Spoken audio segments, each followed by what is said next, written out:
Fazer com que os pobres paguem menos e os ricos paguem mais é o objetivo óbvio de qualquer governo. Mas o óbvio também é sempre relativo, né, Senes?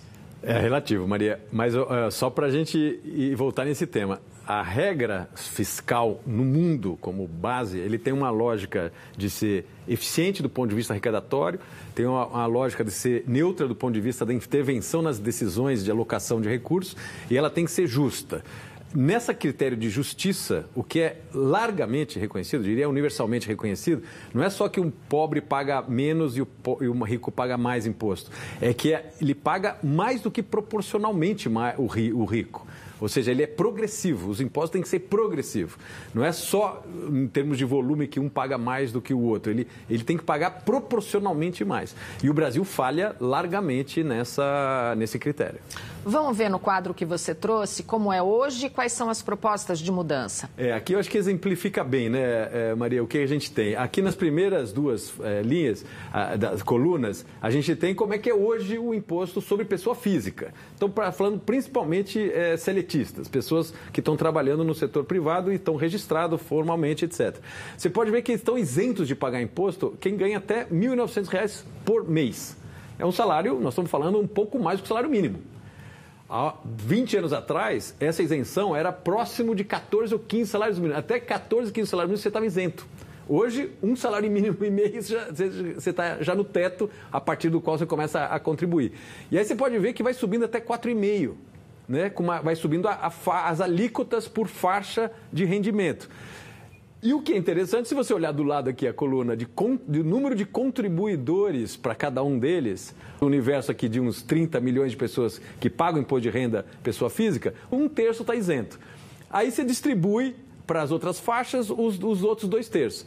O que a gente tem hoje? Se você atualizar, não é nem a proposta do Lula de isentar quem ganha até 5 mil, só corrigir o que deixou de ser corrigido nessas faixas, né, de arrecadação. Você pode ver que o piso de quem quem está isento, ou seja, quem não precisa mais pagar imposto, seria de 4.400. Seria o teto que você tem na tabela atual, seria o piso de isenção nessa tabela nova. Significa que 2/3 das pessoas deixariam de pagar imposto. Mais da metade. Mais da metade. Então, você tem uma questão assim, do ponto de vista de justiça tributária, claramente você teria que atualizar, pelo menos pela inflação.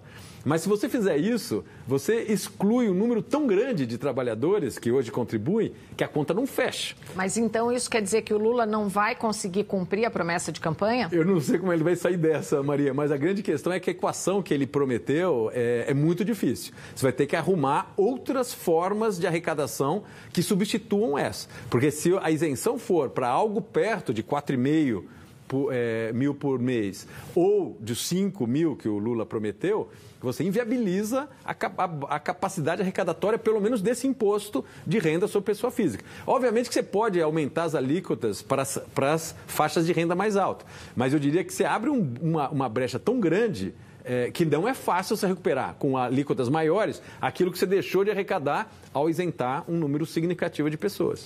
Essa faixa aqui acima de R$10 mil, você acha que eles aceitariam uma alíquota maior? Então, eu acho que o 10 mil no Brasil ainda não é considerado um salário alto. A gente podia chamar uma classe alta, uma média para cima.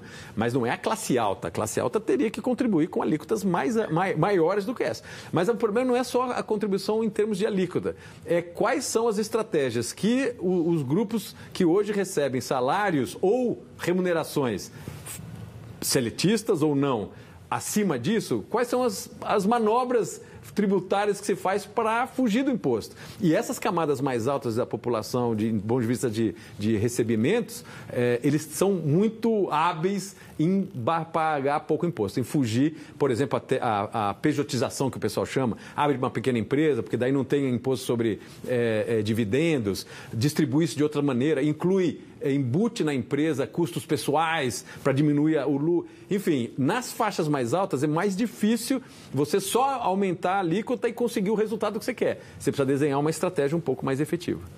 Você acha que vai mudar ou não vai mudar? Eu acho que vai mudar. Eu acho que já essa encomenda aqui está feita. A grande questão é qual vai ser o período de transição disso e se realmente nós vamos conseguir, por exemplo, atualizar, não precisa nem chegar nos 5 mil mensais que o Lula prometeu de isenção, mas pelo menos atualizar essas faixas de renda sobre a qual incide o imposto de renda e, principalmente, dar uma liberada muito significativa nas faixas mais baixas de salário, né?